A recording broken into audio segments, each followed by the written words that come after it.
Hadi kay bakalım. Aferin. Koşma.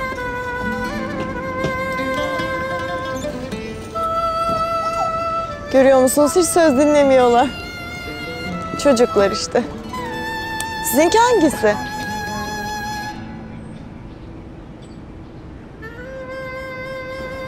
Şurada.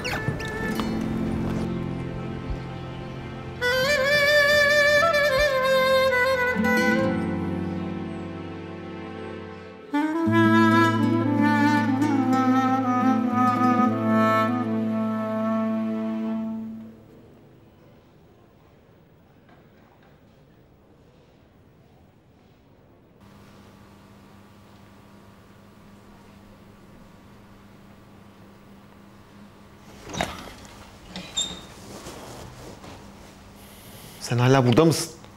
Kerem Bey nasıl gideyim? Bu kız bana emanet.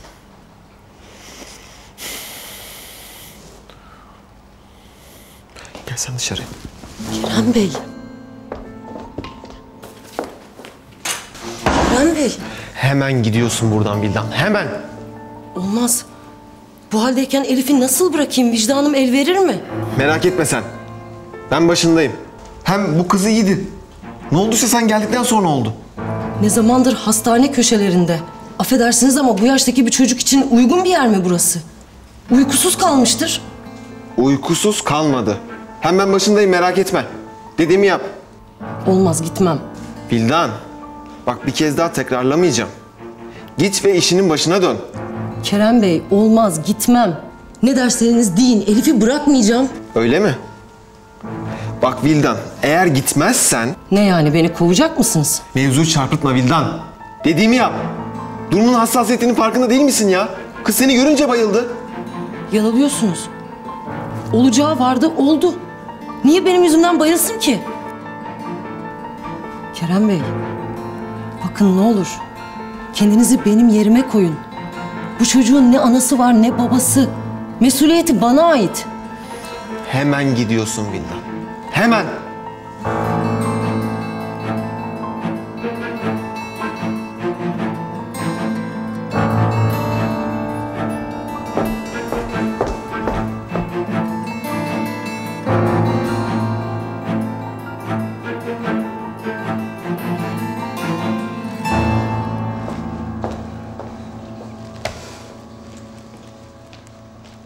Şuna bak ya.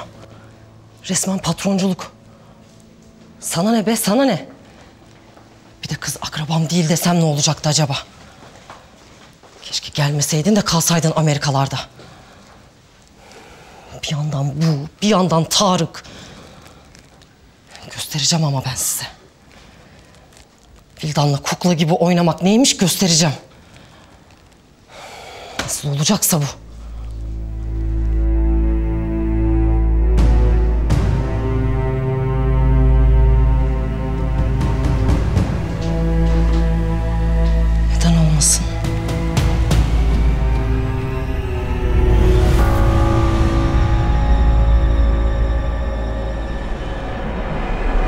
Heh? Uyandın mı fıstık?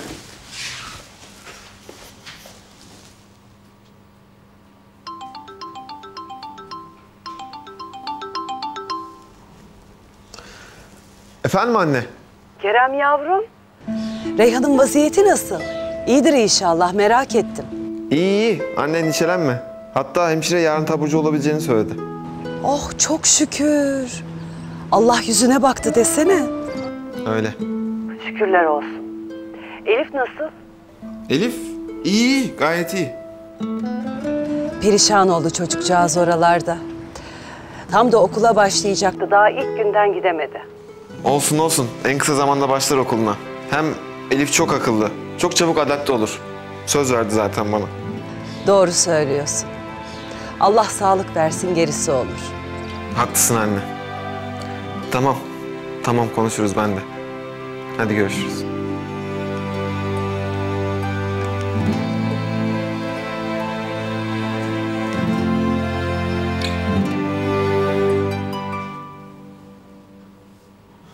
Nasıl oldun bakayım? İyi misin? Kerem abi, Söyle fıstık. Vildan teyze, o buradaydı değil mi? Hı hı. Burada odadaydı ama gitti.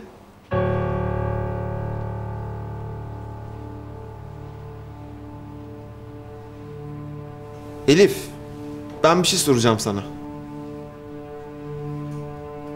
Vildan teyzen nasıl davranıyor sana? Yani aranız nasıl? İyi Kerem abi. Demek öyle. Tamam. Peki şu konuştuğumuz konu, hani Vildan teyzen hastaneye gelmeden sen bana bir şey söyleyecektin ya, o neydi? Vildan'la bir alakası var mıydı? Yok. Peki tamam.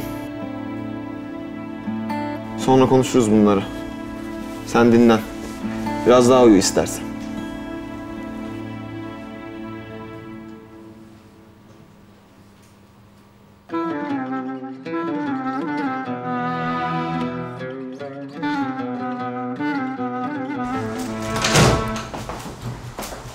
Yunus Bey?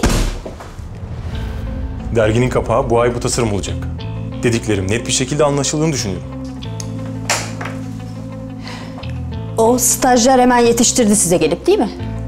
Az önce matbaadan aradılar. Ben de bunu kullanabileceklerini söyledim. Benden başka kimsenin de karar verme yetkisinin olmadığını söyledim. Bunu burada herkes iyi bilir. Bilmeyenler akıllarını iyi kazısınlar. Öyle mi Yunus Bey? Öyle Rana Hanım. Öyle.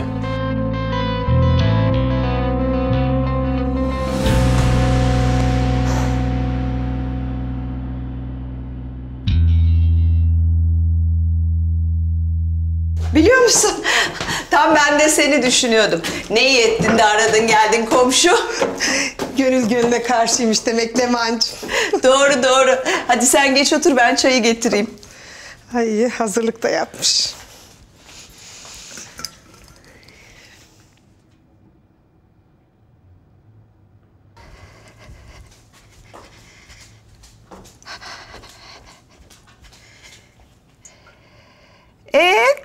Anlat bakalım. Aa.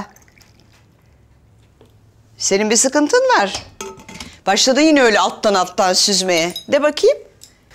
Ay şimdi nasıl denir bilmem ki.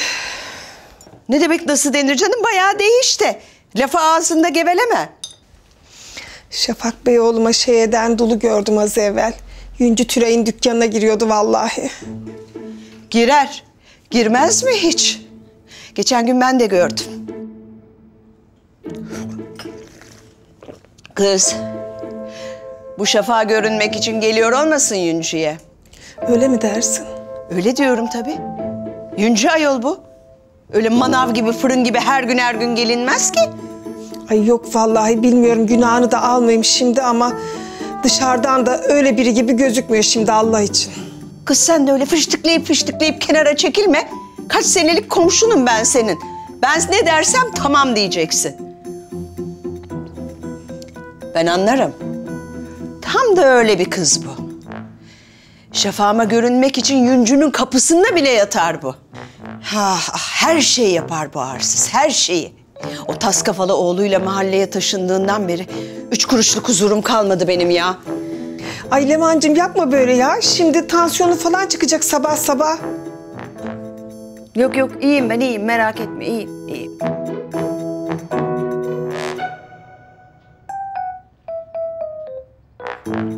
Ay bu kesmedi. Ben gideyim şöyle bol şekerli kahve yapayım da onu içelim.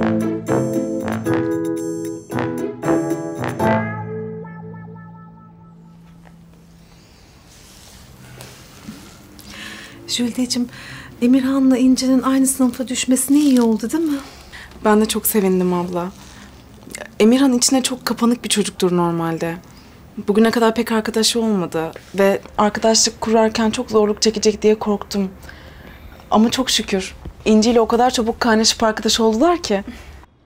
İnci Emirhan'ı çok seviyor. Emirhan'ın dilinden de İnci düşmüyor. İnşallah birbirlerine alıştıkları gibi okula da alışırlar. İnşallah ablacığım. Ama ben en çok Safak Hoca'nın öğretmenleri olmasına çok sevindim. Yani onun sayesinde birbirlerine alıştıkları gibi okula da çok rahat alışabileceklerinden eminim. Haklısın abla. İyi bir insan Safak Bey.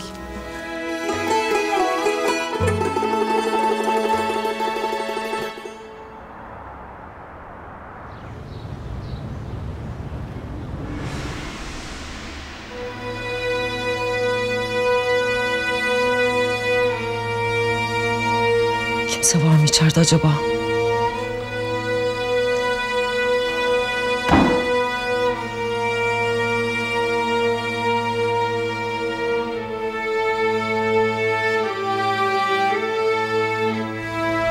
İşte Vildan. Tam sırası.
Şimdi onlar düşünsün. Bakalım Tarık bir çocuğu olduğunu Haktanır ailesine nasıl açıklayacak?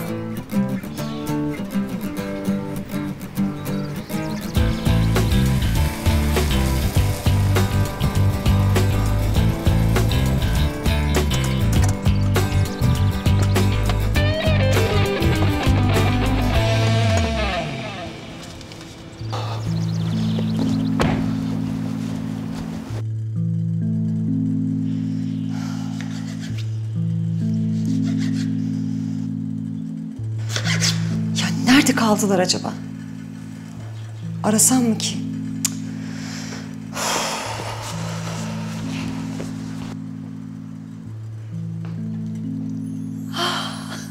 Geldiler. Ay gerçekten geldiler. Şükürler olsun Allah'ım, şükürler olsun. Yavaş, yavaş. Gel.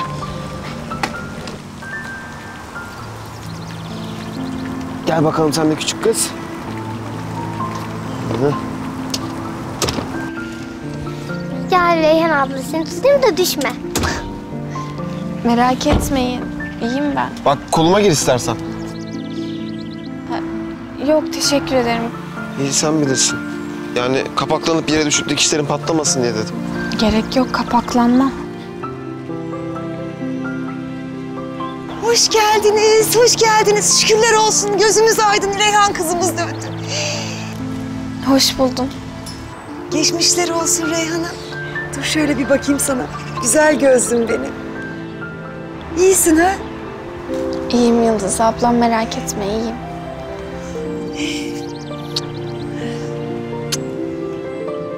Elif'im sen? Ben de iyiyim. Oy! Allah'ım dualarımı kabul etti. Sen sağ salim eve döndün ya. Benden mutlusu yok şimdi. Hiç merak etme Yıldız'ım. Tek parça haline getirdim işte. Aman hınzır sende. Reyhan, kızım. Çok geçmiş olsun. Nasılsın? Çok sağ olun Macide Hanım. Çok iyiyim, çok şükür. Estağfurullah. Şükürler olsun Allah'a. Çok korkuttun bizi. Hem de ne korkuttu ama şükürler olsun Allah'ım onu bize bağışladı. Öyle Yıldız'ım. Allah bir daha yaşatmasın böyle şeyler. Amin inşallah.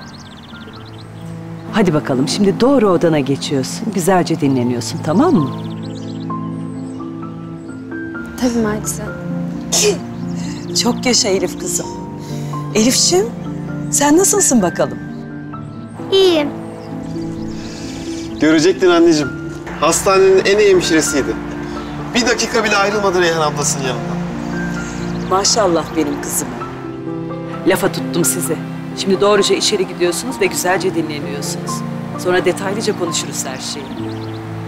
Tekrar geçmiş olsun. Çok sağ olun.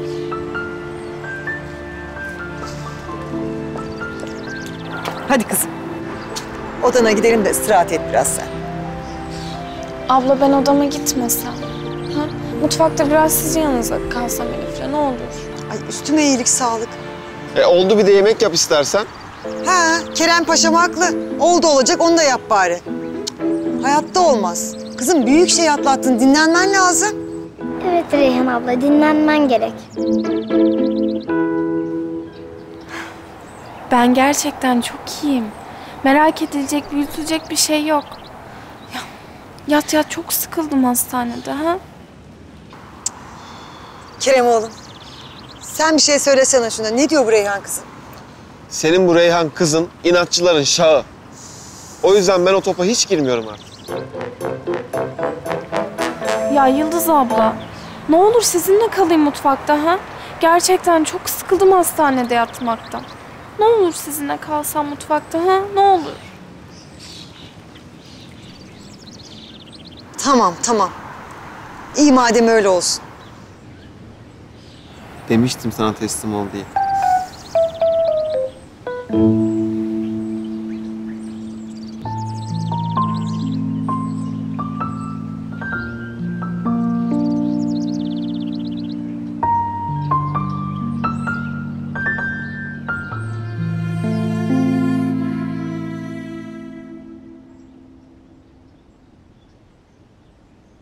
Günaydın.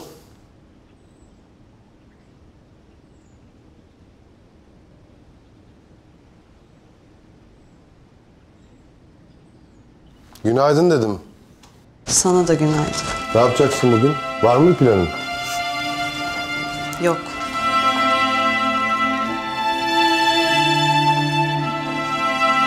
Rahat mısın Reyhan abla? Rahatım rahat.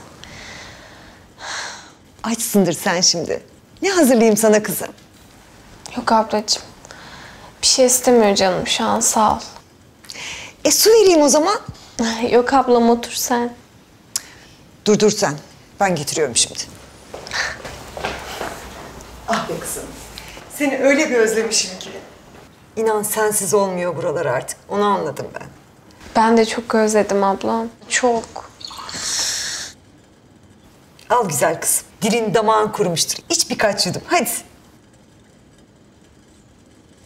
Elif'im, kuzum. Seni de çok aradım, çok. Aklım hep sizdeydi. O gün Kaza haberini alınca elim ayağım boşaldı. Neyse ki Rabbim dualarımızı duydu. Gençliğine acıdı da seni bize bağışladı. Abla, kahvaltı mı hazırlıyorsun? Evet kızım, kahvaltı hazırlayacağım. Tamam, yardım edeyim ben de sana. Aa, daha neler? Otur sen. Yok ablacığım, ben iyiyim, hasta değilim. Kızım bak, külahları değişeceğiz ama. Otur diyorum sana. Ablacığım iyileştim, ben hasta değilim gerçekten. Yıldız teyze haklı. Senin dinlenmen lazım Reyhan abla. Hem hemşire ablanın dediklerini unuttun mu? Bir şey olmaz. Bak hiç laf dinliyor mu?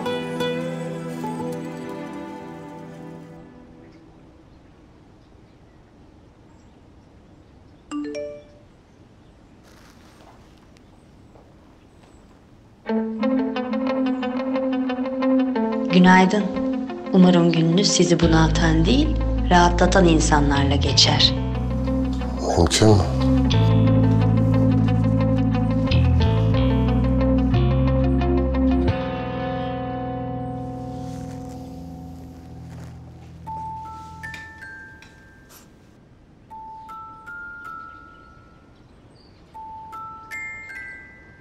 Hala neyin var diye sormayacaksın, öyle değil mi?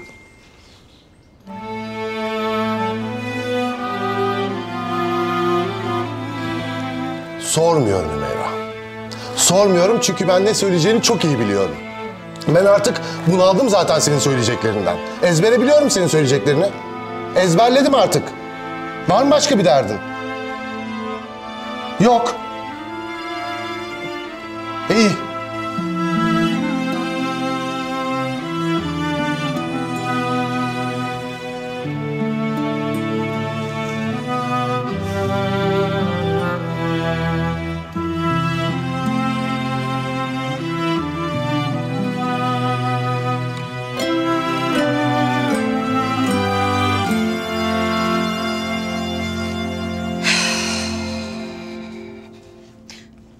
Yok komşu. Bu kadın Şafak'ımın etrafında fırıl fırıl döndükçe rahat yok bana bu mahallede. Hayırlısıyla bir taşınsalar şu mahalleden, daha taşındıkları dakika 5 horoz kestirmezsem bana da Leman demesinler. Ay Leman'cığım kızma ama okullar açıldı. Hayatta taşınmaz onlar buradan. Şafak'ın öbür mahallede öğretmenlik yaptığını bilse gider çocuğunu öbür mahalleye yazdırır bu kadın. Yok canım. Ne yok canım ya? Saf saf konuşma sen de. Gençliğiyle, güzelliğiyle kandıramayacağını anladı, oğluyla kandıracak.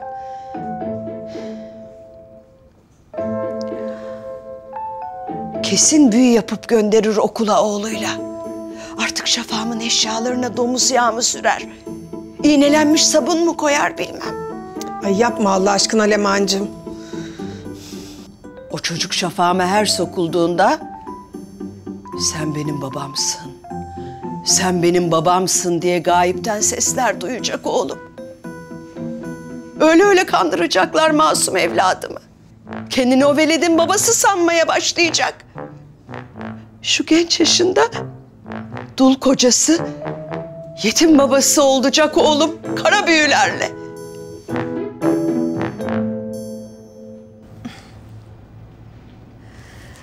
Julideciğim, biz burayı kiraladığımızda Safak Hoca bize çok yardımcı oldu.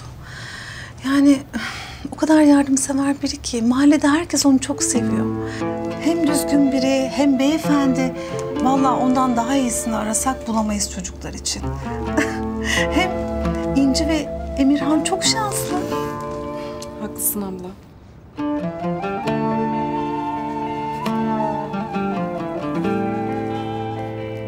Julide. Ya bak ne kadar güzel başladı tahsilleri. İnşallah hep böyle şanslı olurlar. İnşallah ablacığım.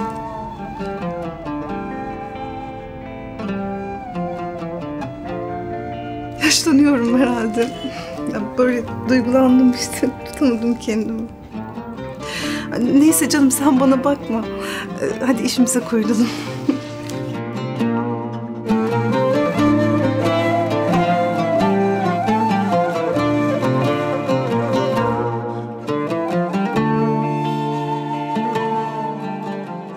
Bunlar tamam. Ablacığım sen bana salatalık getirir misin biraz? Hı hı. Tamam. Vallahi hiç içime sinmiyor böyle kızım. Yatıp dinlenmen gerekirken burada yoruyorsun kendini böyle. Sorun yok ablacığım. Hem yat gerçekten çok sıkılıyorum. Hem zaten sen burada tek başına kaldın. Bütün işler sana kaldı. Yalnız değildi herhalde. Senin işlerini de yapacak biri vardı burada. Değil mi? Sen onun işlerini yaptıysan dün bütün gün sokaklarda kim gezdi acaba? Ne gezmesi abla, aşk olsun. Reyhan Hanım'a geçmiş olsun demeye gittim dün. Ne yapsam yaranamıyorum. Neyse. Ben geri döndüğüme göre bundan sonra kimsenin benim işlerimi yapmasına gerek yok, öyle değil mi?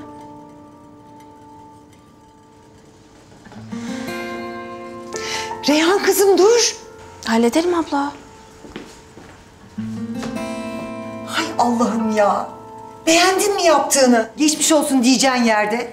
Beğenecek beğenmeyecek bir şey yok abla. Ben olanı söyledim. Ya vazgeç şu tırtıklama oyundan ya.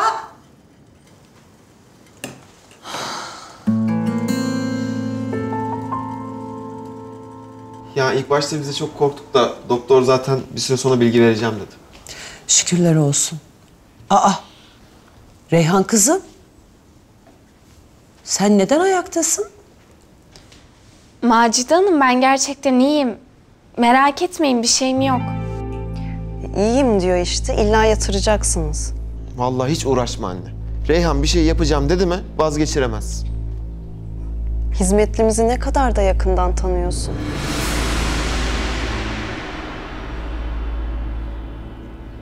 Kızım böyle olmaz ama. Dinlenmen gerek. Hastaneden yeni geldin. Biz de söyledik ama Macide Hanım dinletemedik.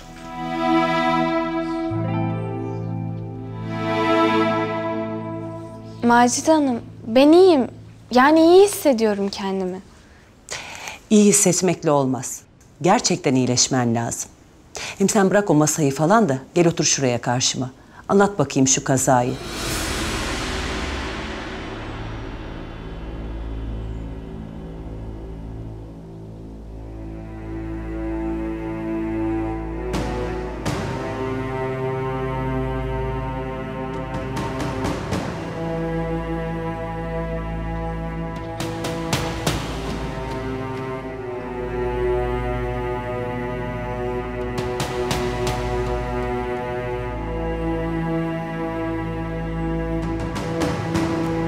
Gelir gelmez neler söyledi kıza.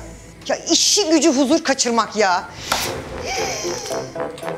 Allah'ım tavaya kıracağıma tezgaha kırdım. Hay Allah'ım akıl fikir kalmadı bende bu Vildan yüzünden hep. Hay Allah'ım.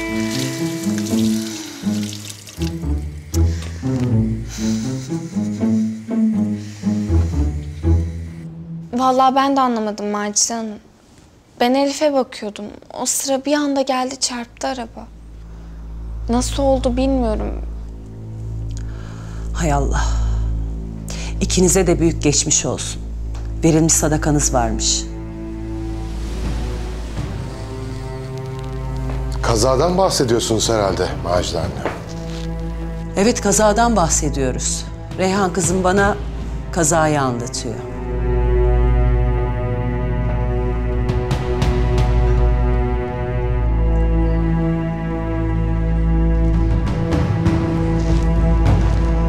Ucuz atlatmışsınız. İkinize de çok büyük geçmiş olsun. Sağ olun Tarık Bey.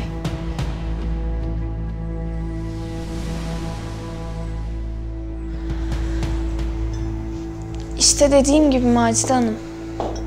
Başka anlatacak bir şeyim yok. Ben bayılmışım. Sonra Elif'im de sağ olsun. Çığlık çığlığa yardım istemiş. Sonra da araba kaçmış zaten o hızla. Peki sana bu vurup kaçan arabanın plakasını kimse almamış mı? Orada olanlardan hiç gören olmamış mı plakayı? Yok anneciğim kimse görmemiş ki. Zaten çok hızlı gelip çarpmış sonra da kaçmış. Kimse plakasını bile alamamış zaten. Elif öyle anlattı. Dikkat etmek gerek. Trafik magandalarının ne zaman, nerede karşımıza çıkacağı hiç belli olmuyor. Neyse. Büyük geçmiş olsun ikinize de tekrar. Macide anne, ben müsaadenizi isteyeyim. Benim acelem var, çıkmam gerekiyor. Akşama görüşürüz. Hayırlı işler. Güle güle. Güle güle Tarık.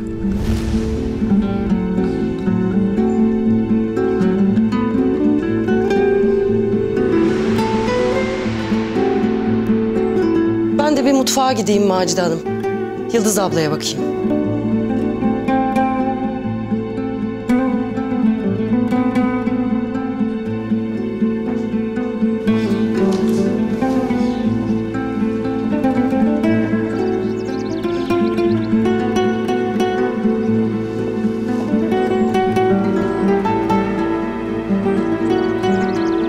Sonunda çocuğu konağa getirebilmişsin. Aferin, çok uğraştın ama tebriği hak ettin. Çok mu özlediniz Elif'i?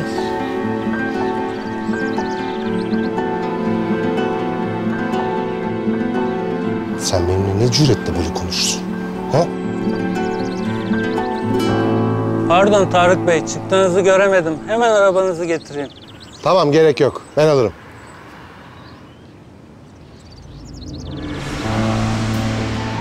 Sen işine bak.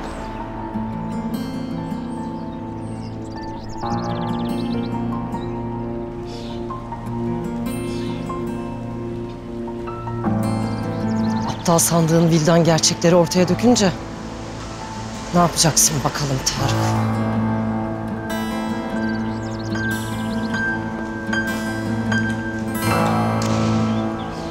Ay Macide Hanımcığım, doktor söylemiş. Bizim sandığımızdan daha riskli bir ameliyat geçirmiş Reyhancığım. Ama çok şükür kurtuldu. Çok şükür. Benim şansım da bana kan veren o hayırsever kişi oldu. Ay Allah ondan razı olsun. Hızır gibi yetişmiş vallahi. Ay ya olmayaydı, Allah korusun. Allah razı olsun hakikaten. Yıldız'ım, sen ihtiyacı olanlara bir şeyler dağıt. Sen ayarlarsın. Tabii ayarlarım Macide Hanımcığım. Bir de Reyhan kızıma kurşun döktüreceğim. Kesin nazar değdi. Hadi Macide Hanımcığım, her şey hazır. Sofraya geçebiliriz. Sağ ol Yıldız. Hadi bakalım.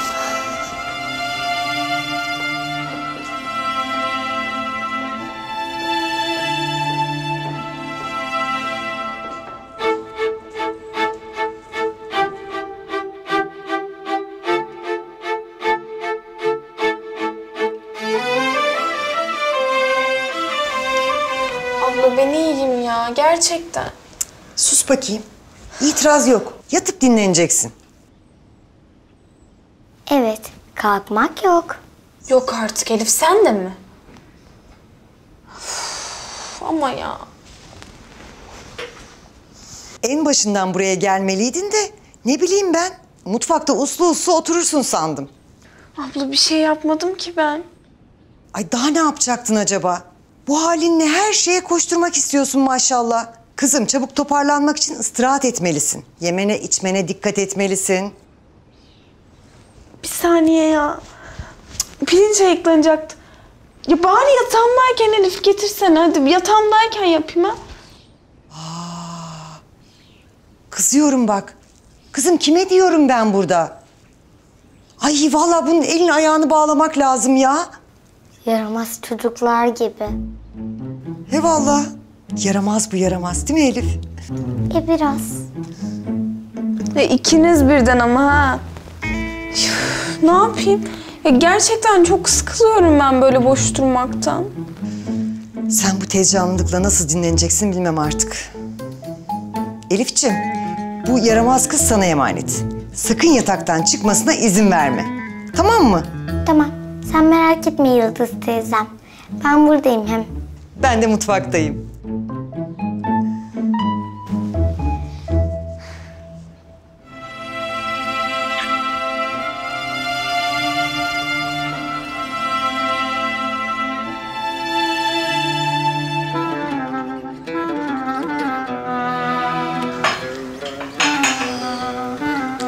Hiç kolay bir şey atlatmadı kızcağız. Ya daha kötüsü olsaydı? Hı hı. Verilmiş sadakası varmış. Neyse ya, geçti gitti. Oğlum sen de odana çık dinlen biraz. Yorgun görünüyorsun. Yok ben iyiyim anneciğim. Şu kahvemi içeyim. Sonra zaten odama çıkıp üstümü falan değişeceğim. Oğlum hastane köşelerinde uykusuz kaldın. Biraz uyu dinlen. Öyle değil mi Humeyra? Hı? Ha. Evet. Yok ben iyiyim, sıkıntı yok. Hem zaten ben orada bir oda ayarladım. Ara sıra uyudum. Benim merhametli oğlum. Seninle nasıl gurur duyuyorum bir bilsen. Öyle mi bırakacaktım yani?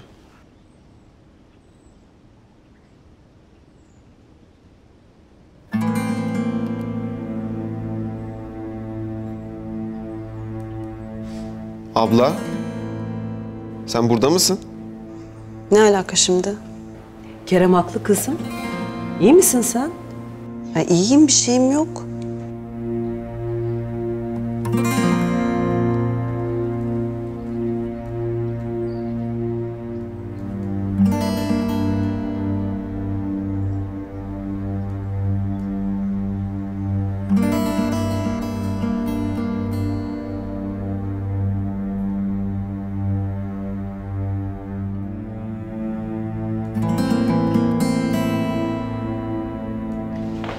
Hoş geldiniz Tarık Bey.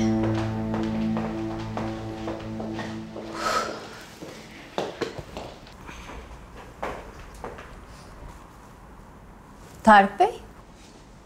Günaydın. Günaydın Tarık Bey. Buyurmaz mısınız? Başka zaman. Bugün yetişmesi gereken çok iş var. Hemen işe başlamam lazım. Anlıyorum ama bir 5 dakika 2 kahvelik vaktiniz vardır. Buyurun hadi. Peki. Madem. Buyurun.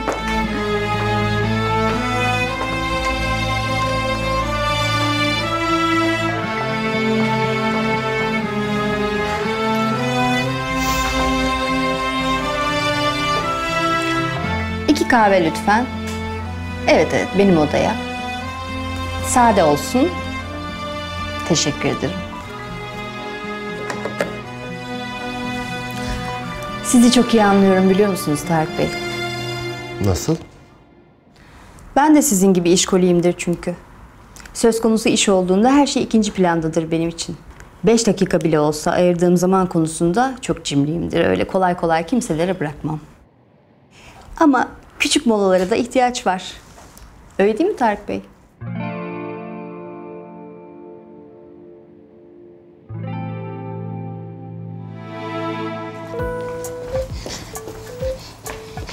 Ay günaydın. Ay geç kaldım ya. Kahvecide sıra vardı. Bırakıp gelemedim. Yunus Bey geldi mi?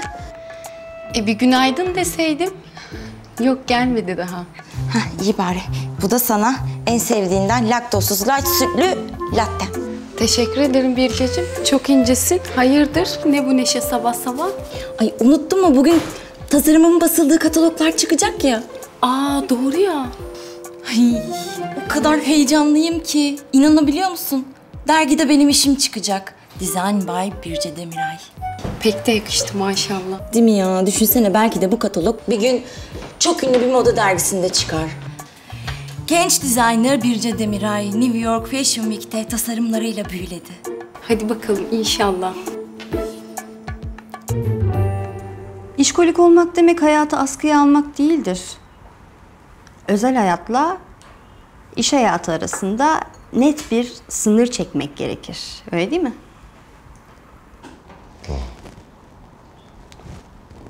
Orası öyle tabii. Mesela arkadaşlarım bana sorarlar nasıl bu kadar geziyorsun, seyahat ediyorsun diye. Hem bu kadar çalışkan olup hem uzak doğuymuş, Afrika'ymış, dünyayı geziyor olmama çok şaşırıyorlar açıkçası. O kadar geziyor musunuz sahi? Ben de merak ettim arkadaşlarınız gibi. Nasıl beceriyorsunuz bunu? Yani vakit açısından. Çok basit. Doğru planlama. İşin sırrı bu. Ben gittiğim her yerde de çalışıyorum bir nevi. Hani derler ya çok gezen mi bilir, çok okuyan mı diye.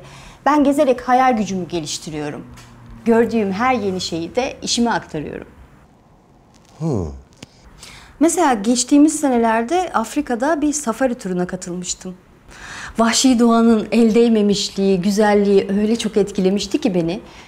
O zamanlar çalıştığım firmanın sezon kampanyasında da safari konsepti kullanmıştık. Ve inanır mısınız, o ana kadar en başarılı, en ses getiren çıkışımızı yapmıştık. Benim için de masum, küçük bir kaçamak olmuştu diyebilirim. Güzelmiş. Ama bu tür zevkleri ben riskli heyecanlar olarak görüyorum. Ayrıca böyle bir talebimiz olmuş olsa bile vahşi doğayı görmek için o kadar uzaklara gitmeye gerek olmadığını düşünüyorum. Ne dersiniz? Doğru. Haklı olabilirsiniz bu konuda.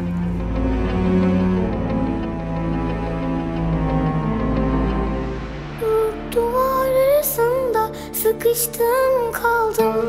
Annesiz, sevgisiz, çaresiz yaşarım.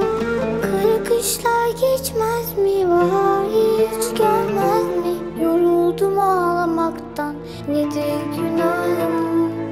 Dört duvar arasında sıkıştım kaldım. Annesiz, sevgisiz, çaresiz yaşarım. Kara kışlar geçmez mi, var